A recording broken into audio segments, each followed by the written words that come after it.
It's the third Saturday of the month. Welcome back, TVGP's Game Club. We're talking about our latest game, Sable. I'm your host, Boston, playing this on the Series X and the PC. I'm joined, as always, by Moonpeer. Hi, playing this on the Series X. Moon gave me a face about playing this also on the PC. We'll get to it later. And joined by Musum. I played it on the Series X. Let's get into all of the deets here about Sable. Released September 23rd, 2021, published by Raw Fury, developed by Shedworks. Came out on the Xbox One series consoles and the PC. Music composed by Japanese Breakfast, which is, if you have not heard of her band, they are very good. You should check out their stuff. Time travel. Talking about how it was received last year. Metacritic 71, OpenCritic 75. Peers for the release date. Life is Strange True Colors, another game I need to get back to and finish. Tales of Arise, Deathloop, and favorite of ours last year, Lake. Yup. Let's ask the question here we ask every month. Is this game top of the pile, middle of the pack, or overlooked? Overlooked. I feel In the like middle of the road. I don't know. I feel like I didn't hear about it till it showed up on, or we started looking through Game Pass for games or something. You know. Mm-hmm. I know. Honestly, I think this depends on who you are connected to in the world of video games. Yeah, who do you follow on Twitter? Yeah, so all the people who were talking about this for me were the expected. I really need a meditation kind of game. Not necessarily stoners, but the people who have the personality of stoners. Your Rob I want to play a game Zachnys, and your vibe Patrick a little. Klepeks. Yeah. Yeah, exactly. Austin Walker. Right. For me, I think I'm between middle of the pack or overlooked. I feel like while this game was under development, you probably saw a ton of GIFs on Twitter of just like, yes, this looks like Mobius. And then when it came out, it kind of just came out and got a couple of reviews, but I think it didn't flop or anything, but I think it just kind of released. I feel like it went up against something else that was much, much larger, but nothing immediately huge in that list. All right, let's talk about the game. Well, go ahead. I did just check, by the way, because with a development studio name like that, I was like, well, that's an English-based studio. I know it is, just based off the name, because there is a British terminology which is like it's like a shed mechanic or a shed engineer is like certain racing companies like the Ariel Atom 3000 car, which is the open wheel, like road legal car. That's considered to be a shed-built car because it's basically three dudes in a shed doing stuff. Sure. And I just checked, and the URL for the company is shed-works.co.uk. So immediately it was an English one, and on top of that, it's two guys in a shed. So yes, yeah, it's two guys working in one of their relatives' shed. So it's a very good double meaning name. All right, let's get to the game itself. What we liked, what we didn't like. Who wants to take first crack at this guy, Sable? So I'll say something here. Oh, go on. Go ahead.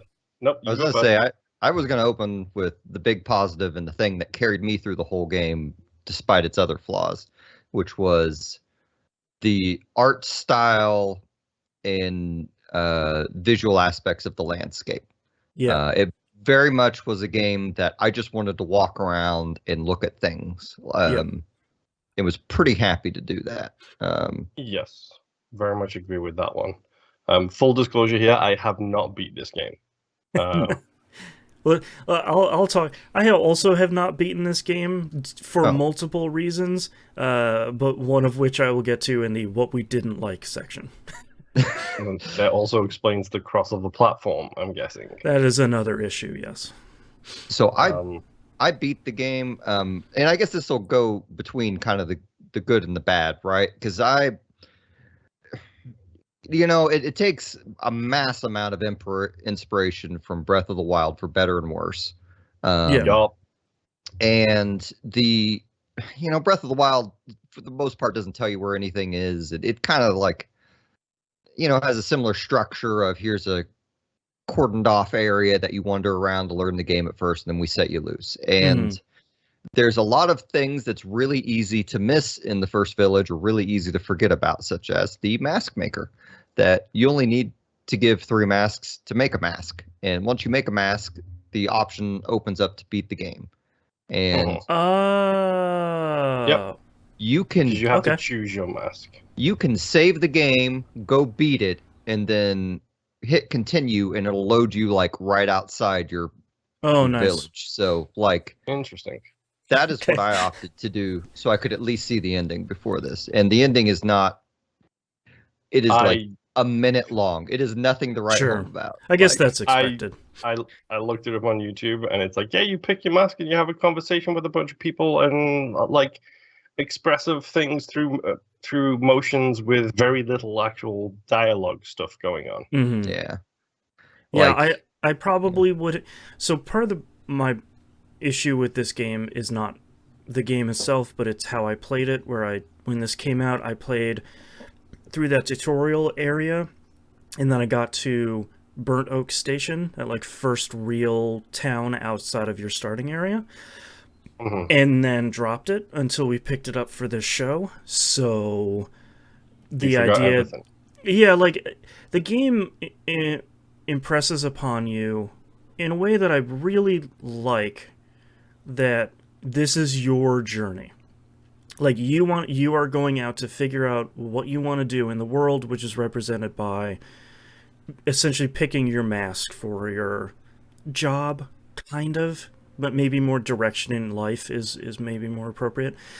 So the idea of, choosing your role or choosing your direction is repeated, but the idea of returning to someone to pick your mask was something that was totally lost on me through the time gap between starting this game and playing it here. So I didn't finish the game because I didn't know how.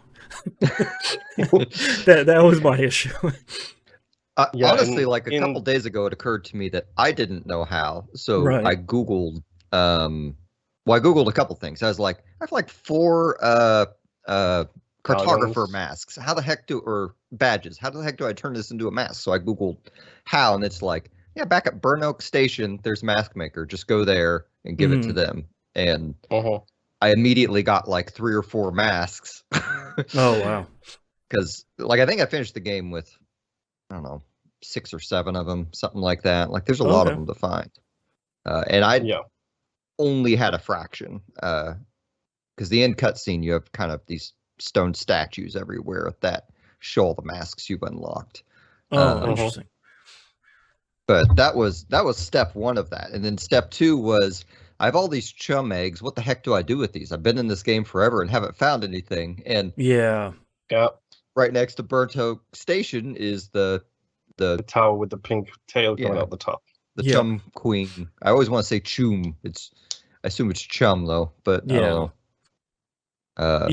I wasn't sure what that was for until I got the first 5 or so eggs, and it upgraded the stamina, and I was like, okay, that feels way better, having that extra half bar of stamina. It's really interesting that you bring up Breath of the Wild here, because I think we're kind of seeing 2 big influences in games lately. One of them is kind of the influences of Dark Souls and kind of From Software's Soulsborne series, where you're seeing a lot of developers pick and choose and kind of take what parts of that game they think is interesting and kind of remix it with other stuff. And then we're kind of seeing another string of developers kind of taking inspiration from some of the stuff that Breath of the Wild does, where you can even look at Genshin Impact. That's very much a Breath of the Wild game, but so is Sable, in a really interesting way, where Sable very clearly takes a lot of the lessons that made Breath of the Wild great, and then leaves more of that game open for you to explore and discover, which I think is kind of an admirable goal. Yeah, I mean, they even have the telescope thing, where like you can look through a telescope just at things, get to a high place, look through your telescope and pin things on the map that you think might have stuff there. But I like the fact. Go ahead. I should say that was one of the broken aspects of the game to me. Yeah, Because that every thing is time I loaded useless. it, the camera went crazy. The one time I was up high and I'm like, okay, I very much want to go there. It wouldn't let me put the cursor far enough to there. Great.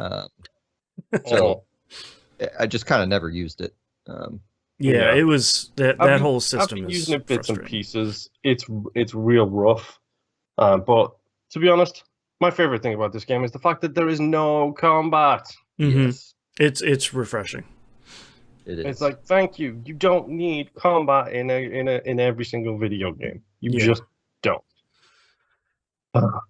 It's so good to be able to actually play it without that. It's like, great. I don't need to worry about weapons. I don't need to worry about inventory. Yeah. I don't need to worry about all of that kind of I don't have a crap, or health my bar. health. Yep, I can fall from pretty much any height and be fine. Yep.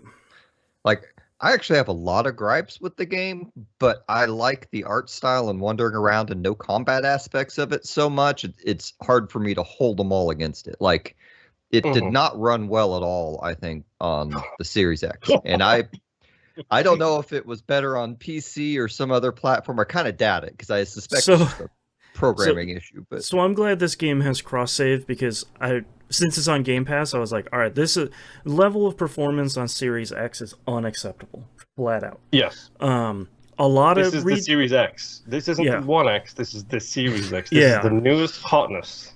So there are about half of the regions in the game run fine. The other half of the regions in the game have incredible stuttering and frame pacing issues and just really bad frame rate. So I thought, I have a very powerful brand new machine. It has a 3070 in it. This thing should be able to chew through this game at a frame rate cap of 60 with VSync on. That had some problems too. So and I'm sure I could turn off VSync and just make myself throw up with screen tearing or whatever, but that is not something I'm going to do. I was actually curious how you did with the lack of animations in the running. Did that ever get to you at all? So, I'm like Musum. I have a lot of thoughts about this game. I enjoy Sable in spite of itself. I also love how it looks. I love how the game animates. I really hate the animation of the main character. Largely because the frame missing running. Right. And I get it. I get the inspiration and I get the style, and they execute the style really well. I think like mechanically and animation wise, executed perfectly. I just really don't like it, especially because seemingly nobody else in the game animates like that. Which is very, very weird. And I'm glad you brought that up because I want to specify to people that are listening, when I was searching for issues with frame rate, like if there's a patch or if I was setting wrong or something, people are like, well, that's the design decision. It's like, no. I'm not talking about how the main character animates. I'm talking about the frame rate of the video game, which is bad. And it's a real bummer because I feel like wandering around the world felt really great. Like seeing a giant thing off in the distance and be like, okay, well, let's go check it out. Let's go see what it is. To do that cliche video game thing, yes. Yeah, but it's kind of... The thing I like about this game is very much counter to Breath of the Wild. Where Breath of the Wild has like all these shrines and all these little things and the Korok seeds and all this stuff. This game is just like, all right, you have a region you've discovered. Find the cartographer for the map if you want. There's probably 3 to 5 things in this area, and that's really it. So don't worry about like going down this dark corridor to find a secret puzzle. It's probably not. There's probably nothing over there. And I kind of like that because I kind of like that it's this sort of focused but hands-off exploration, chill-out vibe thing. It's like space archaeologist, the game, like which I just adored. Like I wish I have a laundry list of things I would love to change, but like the core Like the amount of excitement when I first saw Bone Marrow Station from a distance was like off the freaking charts. I was like, I gotta go there. Holy crap. I'm going to go climb on it. I will hopefully not be super annoyed at my stamina. Right. Why? Like, I love climbing everything, but I wish everyone would just drop the stamina bar, especially in a game like this where it doesn't particularly matter. Like, just let me climb the thing. Like, who cares? Yeah. Like, you're going to let me float for 10 miles in that bubble. But right. Yes. Right. Like, that's the thing that, like, I really loved and kind of annoyed me at times was, like, I think in a game like this where, like Boston said, it's kind of very focused. Like, when you have things like those buildings on top of the wasted Badlands, the bird nest places, give me something there. Don't just give me 4 buildings with one of them having somebody in it. Give me something there, like a chest or some of those eggs, some clothes, or the eggs. Yeah. See, what I would have loved is journals and things like that everywhere. Like if you were just like reading about all these ancient civilizations that died, and if it was just covered in literature, like I would have loved that. That's the thing that I think is really weird about this game is in each area you run across essentially like Earth spaceships. Yeah. And I'm like the first time I run across one, I was like, "Well, I'm going in there. Like, I don't. This is not a thing that should exist in this game." And you solve what is essentially a very easy puzzle, which is fine. That's not a criticism. And then you like run into an AI virtual thing that gives you like a text log. Audio messages. Yeah. Yeah, like a text log of a recording from someone like crash landing on the planet, and it's like, I want much more of that. What is happening here? Yeah, that's pretty cool. So it's nice to see that there's stuff there, but like I feel like one of the things I adore the writing in this game. I like how everybody you run into in the game feels sort of wistful about their own adventure that they had around your age, but everybody feels kind of realistic without feeling like I'm reading someone's Twitter account or something, because like that's a really fine line to try and balance. And I just wanted to make sure I called that out because I really liked all of the writing, and I really liked how everybody interacted with Sable, and I just kind of wish there was a lot more of it.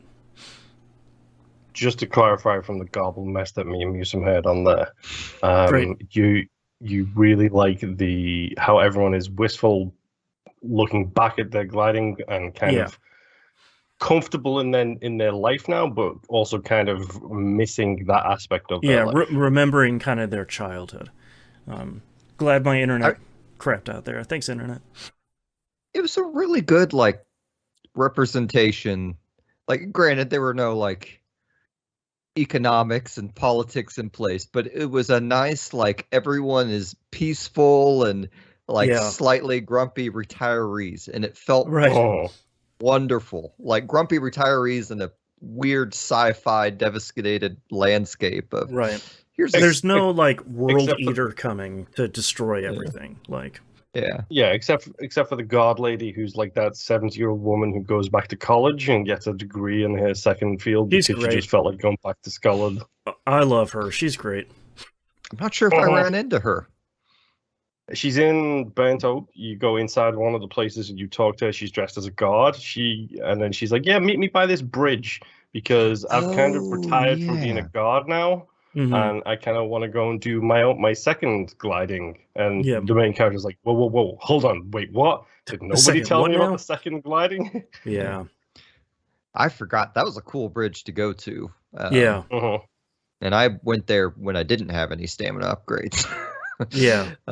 Which was unfortunate, but man, I gotta so one thing I've noticed on open worlds, it's something I've really started to pay attention to, especially comparing something like Horizon Zero Dawn to Xenoblade, is the distance to arrive at a thing. And like Xenoblade, I think, is egregious in its distance to arrive to stuff. Like it takes way too long. And I feel like this is closer to that side of things. Like, and Yes. I think the distance may have been more palpable if you moved faster and your glider went faster. Yes, which I despise that glider, by the way. Like, I hate It looks that so thing. cool, but like, It drives man, like trash. it's also has some of the worst pathfinding of anything where like you can call that thing and it's like, yeah, cool. Like you can see it even off in the distance and you're calling it. It's like, yeah, I'm not going. Yeah. I'm going. It's like a horse. Like it just doesn't Mine care. did like a little waving thing where it was like nose in the air doing this little wiggle Yeah, thing, and I like was just spinning inside the ground. It's like, cool. I'll fast travel back to Burnt Oat Station and just hop right back on that thing. Okay. I was about to say, like, that thing didn't come back to me once. One time, I'm like, I'm Yeah. gonna go see what this thing's doing, and I literally just walked over to it, and it was like driving away from me, like just Gotta go. driving in some direction. It was if whatever, if man. you happen to be cursed enough to leave a city by the opposite direction to what the glider is, don't ever expect that thing to come to you. No, yeah, you just gotta fast travel. It'll be right there. Yeah. Musum, I am glad you brought up Horizon Zero Dawn and Forbidden West, because that I was trying to think of the game I've been playing recently that didn't have a stamina bar that I really liked, and it's Horizon Forbidden West, where it's like, yeah, I don't have to. The puzzle can be how to get from point A to point B. Like the one cartographer in, I don't remember what area it is, but you had to like climb up all those big like dragon dinosaur bones going It's the up Badlands. yeah, that's a great puzzle in and of itself. You don't need the stamina to put a puzzle on a puzzle. Like the end game of that is getting to the cartographer and buying his map. It's not, oh, I got just almost to the lip of this cliff and I fell down, so now I need to find another path. Like that stuff isn't. I feel like we're already past that stuff. Right now. I agree completely. I mean, Dragon's Dogma showed you how to do it a long time ago. Oh my god, don't even start about Dragon's Dogma. It's so good. Everybody play it. So another thing I think this game could take lessons on from Skyrim and Forbidden West, and probably Zero Dawn, but it's been too long since I played it, is like really pretty open world games are good at having you like if this were a Skyrim or a Zero Dawn, you would get to the cartographer and the camera and the landscape would be set up to show off the landscape. Like you would get this really pretty image. And more often than not, I would arrive at a location standing in front of be traveling to. Yeah, like half the screen would be taken up by a bone or something, you know? Yeah. Like that camera was, I guess they had camera issues in general, honestly. There were a lot of, I'm going through a narrow corridor and the camera is flipping the F out. Yeah. Well, something I would have liked to see here was any of the additional accoutrement that you can buy and collect to actually do anything. Like I got the both pieces of the outfit for climbing up all of those stupid bed towers. Like get rid of my stamina bar. Sure. Give me if I buy the biker's gear, give me like increased speed and controllability on the glider. Like have it do something, because it's all cosmetic, and I don't even know how to upgrade my bike yet, so I don't know if you can. So many of the bike parts that you run across are like, this one's 500 scrap, and it's like, cool, I have like 100. I guess I'll never afford this then. So I Googled how to get scrap, because I don't like. This was also my issue with Breath of the Wild, is I passed over everything the game wanted me to immediately see and had a fairly 100%. Miserable experience because of that. So like. This game, I already had that experience going in. I'm like, okay, this is the experience I'm having. I've obviously just missed something. In Burnt Oak Station, if you go down to the bottom, there's a scrap yard where you can sell scrap, and you can make a ton of money. Yep. And I was even doing that, but like buying all the cartographer's maps and like his badges and stuff, all that stuff is expensive. Which I don't mind. Like I don't mind if I don't get everything. I would like to. Like I'd like to kind of upgrade my little speeder and see if I could change it to make it look like other town stuff, but if I don't, that's fine, because I didn't even know how to finish the game, so LOL, I Like, guess. one of my favorite ones of that, and this is actually one of the bugs I've been running into, which is killing me, is I will go into a store and cannot select anything to buy. Great. That's fun. I assume So you've the shut only- the game down and restarted it? Okay. Yeah, and then occasionally I'll be able to go into that store and then buy the things. That's It's weird. just like, it's one of those weird things. But the weird thing is if I right bumper over to sell, my cursor appears and I can sell stuff. Hmm. But then if I hit left bumper again, then my cursor vanishes and I can't do nothing. Yeah, it's a real bummer that this game has so many oddities and bugs, and this is one of the hard games for me to reconcile the fact that it is a small team because it looks so good. Like Yeah. when it's running well, I mean, especially in the Series X at 4K, like it looks incredible. Stylistically, kind of graphically, everything looks so good. But it's all kind of, the rest of it all kind of has some rough edges that need to be sanded off. And they've been patching it pretty consistently since it came out, but there's all these weird things, you know, like we were talking about the little speeder bike not having any AI to it at all, and you know, all the little bugs and stuff we're running into. And also I wanted to make sure I didn't forget to mention one of my favorite graphical things in this game easily is when the sun goes down and it's nighttime and everything on the screen is that like grayish black blue color with just the lines and all the color is removed. It's so good. Like, Yeah. what a great style. Yeah. Uh-huh. Like they had, I really like all the dust clouds because they just look like a solid like color thing that floats in and out of the screen, which is a cool effect. But that also, like, in the ending, you have a moment where you're saying goodbye to your I forgot it, your vehicle, and it generated a dust cloud while the character was doing that, so I didn't get to see any of the animation of whatever was going on or there. something. Do what? Man.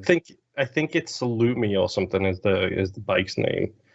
Oh, right. Yeah, like I love that kind of stuff too. Like, and the music is super chill. I really love the music in this game a lot, except for when it deafens me, which is another one of those bugs that I was getting. Where, like, I think it's A50s, and I had them on, and the music was a little quiet, so I cranked the volume up, and I was like, okay, cool, chill out music. It's not doing the audio fuzz to let me know that it's turned up too loud. Mm-hmm.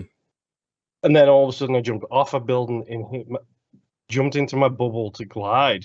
And as soon as I jumped into my bubble, the music turned up by about 11 notches. Relaxing music! It surprised me. I let go of the button, and when the bubble disappeared, the music went back down to quiet again. I was like, what just happened? Oh, wild. Oh man. Yeah. It's a small team, which is... Yeah. Yeah. I would like to see a sequel to this game with a large budget and a larger Yes. team. Yeah. And for I them hope to it did ditch well the for them. stamina bar. Yeah. I hope this game did well for them. It seemed... You know, we talked about the reception earlier. 71, 75 is a good score for a game, especially for the first game out of a studio. And I'm right there with you that I think I'd like to see them take another crack at literally any game, but it'd be kind of nice to see them do another something like this, like kind of a relaxing open world take, because we definitely don't get enough of these where it's not focused on combat.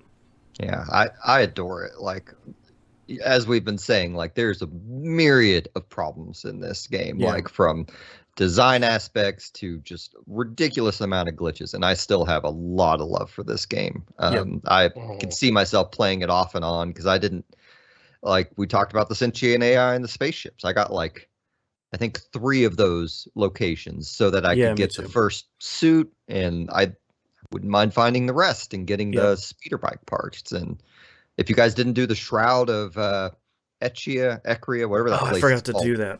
Oh man, it's it's a little annoying to do because you got to swim and swimming's slow, but it's still an entertaining quest. And the mask is very creepy. Yeah, and then there's a puppet sticking out of a wall right next to where that guy is. If you wear that mask and talk to the puppet, it gives you the full shadow set, and it's like you have to buy them, but they're like 20 scrap each. They look so cool. Wow. They were not 20 scrap each for me. They were like 150, but oh wow, or 250 or something. It was really expensive, but and I got them. That's the good and the bad of Sable is I feel like I have just scratched the surface, which feels cool because I there's still so much stuff for me to discover. But I always wish there's just a little bit more guidance, a little bit more nudging towards, hey, here's the cool things to do in this town. Here's the interesting things to do. Can I just put a map marker on the actual map and have that show up in the game? Like these kind of basic things where it's just I want to see more of your game. It just feels like I'm missing a lot of things. Yeah. Yeah. I mean, did you say this was made by 2 people? I think it started with 2 people. I don't know if it finished with 2 people, but it's a very small studio. Yeah, like this is a massive undertaking, I think, for anything like that. Like if you think of something like Firewatch was not an open world game, but that was made by like 6 people, and like they had a very small environment you walked around in, but they put a lot of effort into the different things around, and like imagining like that level of like finesse to something this size, like there's no way you could do that with under 10 people. Like they probably need a team of like 40 or 50 to really like flesh this game out and get out the bugs. But all right, any final thoughts here for Sable? It's good. Like, despite its flaws, I will still continue to play it, I think, because it's one of those things where I know I can just float around a little bit. The annoying one for me is going to be, hey, I played it on Xbox, so you know what that means I need to do. Yep. Yeah. All those achievements. I love this. Oh, sorry. One of those is collect at least 50 of those stupid things. The one bright side about them is they move in the open when you're exploring. It's very so smart. They jump out of your eyeballs very quickly because they do the little wiggle motion. And it's like, okay, one's there, now I need to know how to get there. Like right in front of the Chum Queen's palace, there's one on top of the archway, and you literally just have to climb the light post to be able to glide to the midpoint, and then you can climb up from there. Man. My final thoughts are: I love the game. If you like broken things, you may love it too. Well, it's kind of the B tier games that we really love. Like again, as we always say, B tier is not a pejorative. It's just this kind of not AAA budgeted or staffed or released thing, but it's kind of a flawed gem. I think that very much is Sable. Like if you've seen those, I forget the artist's name, but they made that Tales from the Loop series on Amazon based on his art. But it's usually just a nature scene with like a broken piece of sci-fi in it. Yeah. And if you like that imagery, but also you'd like it in the desert, then like, this game is for you because it's all just going around and looking at that stuff. Thank you, by the way, because I never clicked that might be one of the things that I really like about this game is that combination. And you saying that was just like, well, yeah, he is kind of one of my favorite artists, and yeah, I kind of do love that aesthetic style. You like Mobius and you like Dune? Apparently, yes. Is that artist's name? Is Mobius? Mobius, yeah. Okay. That your comments earlier in the episode make more sense to me now. Yeah. It's very much an homage of that artist style, which is cool. Like I can't say like, oh, Sable is another one of these looking games. It's like, nope, this is really the only one we have that looks like this. Yeah. The artist Museum is talking about is Simon Stalenhag. Oh, okay. Oh, okay. His is the famous one with the teleporter, where it's like 2 things, and then it's a different. He's done a second painting of it from the back, and it just pipes spewing out viscera all over the place because Yeah. it just clones you and kills the original. Great. Mhm. Yeah, I don't have much to add on top of what you guys said and what we said here in the episode. Sort of in spite of itself, it's a really great experience that it is a reminder of why I like these kind of B tier games of just like, yeah, it has a laundry list of problems, and I wish that 30 different things were changed in it, but then maybe it wouldn't be Sable, and maybe it would be kind of a if you sand down the edges too much, maybe it's not as enjoyable of a game. I'm not sure, but I liked Sable a whole lot, sort of in spite of itself, and I'll probably return to it every once in a while. I hope it gets released on other stuff, especially Switch, because I feel like it could do really well on Switch, especially with how much people like to play kind of chill, relax games on Switch. So hopefully it gets over there at the very least someday. Some optimization and then get it Yeah. on Switch, I think, is good. Yeah. All right, let's talk about our next game. We're going to talk about this next month. We're going to talk about the recently released Tunic. That's released on Xbox One, Series consoles, and PC on Game Pass. It's not available on anything else at the time of recording, but if you read between the lines, it's a very wink and nudge sort of console exclusive launch window. Wink. So, if you're listening to this episode further in the future, it might be on your platform. We largely picked this month because all want to play it, and carving out the time to do so is the best way to do that is by putting it in a game club. So hopefully you all can join us and play it along with us, and we'll see you all next month. Bye. Bye. Boy.